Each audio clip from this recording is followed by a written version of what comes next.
Discussion எஸ்ஸேக்கு உங்களோட ஒப்பீனியனை நீங்கள் கடைசி பேராகிராஃபில் தான் கொடுக்க வேணும். அதாவது கன்க்ளூஷன் பேராகிராஃபில் தான் உங்களோட ஒப்பீனியனை நீங்கள் கொடுக்க வேண்டும். ஆனால் ஒப்பீனியன் எஸ்ஸேக்கு உங்களோட ஒப்பீனியனை நீங்கள் ஃபர்ஸ்ட் பேராகிராஃபில் கொடுக்கலாம். ஸோ எனவே இந்த ஒப்பீனியன் எஸ்ஸேயிலையும் டிஸ்கஷன் எஸ்ஸேயிலையும் நீங்கள் ரொம்ப கவனமாக இருக்க வேண்டும். அந்த ஒப்பீனியன் எஸ்ஸே டிஸ்கஷன் எஸ்ஸே இரண்டு குவெஷனும்களும் உங்களுக்கு கன்ஃபியூஸ் ஆகிறதுக்கு நிறைய வாய்ப்புகள் இருக்குது. எனவே குவெஷனை கவனமாக வாசித்து இந்த குவெஷனில் என்ன சொல்லியிருக்கிறான்னு விளங்கி எடுத்த பின்பு தான் நீங்கள் ஆன்சர் பண்ண வேணும். ஸோ நான் உங்களுக்கு மேலும் அதை பற்றி சொல்கிறேன். நான் ஆல்ரெடி சொல்லியிருக்கேன் ஒப்பீனியன் எஸ்ஸே எப்படி கண்டுபிடிக்கிறதுன்னு சொல்லி. நான் அதை ப்ரீஃபாக சொல்லிட்டு போயிடுறேன்.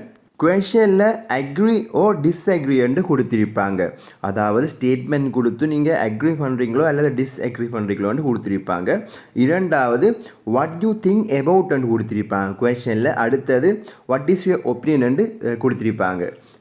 ஸோ இதில் இது நீங்கள் அவங்க ஒப்பீனியன் எஸ்ஸே பற்றி தான் கேட்காங்கன்னு சொல்லி நீங்கள் தெரிஞ்சு கொள்ள முடியும். ஆனால் டிஸ்கஷன் எஸ்ஸேக்கு எப்படி கொடுத்துருப்பாங்கன்னு சொன்னால் question discuss both view and give your opinion என்று கொடுத்துருப்பாங்க. அல்லது discuss both these view and give your own opinion என்று கொடுத்துருப்பாங்க. ஸோ இப்படி குவெஷன் பெறக்குள்ள அதுலேயும் ஒப்பீனியன் இருக்குதானே என்று சொல்லி நீங்கள் அதை ஒப்பீனியன் எஸ்ஸேன்னு அசியூம் பண்ணக்கூடாது. ஏனென்று சொன்னால் அவங்க கேள்வி விட்டுருக்காங்க பாருங்க, discuss both these view and give your own opinion. அதாவது ரெண்டு வியூவை பற்றி டிஸ்கஸ் பண்ணி போட்டு உங்களோட ஓன் ஒப்பீனியனை கொடுக்க சொல்லியிருக்காங்க. நீங்கள் ஒப்பீனியனை கண்டதுக்கு பிறகு அது ஒப்பீனியன் எஸ்ஸே தான் கேட்கான்னு சொல்லி முடிவெடுக்கக்கூடாது. நான் ஆல்ரெடி சொல்லியிருந்தேன் ஒப்பீனியன் எஸ்ஸேன்னு சொன்னால் அவங்க எப்படி கேள்வி வைப்பாங்கன்னு சொல்லி.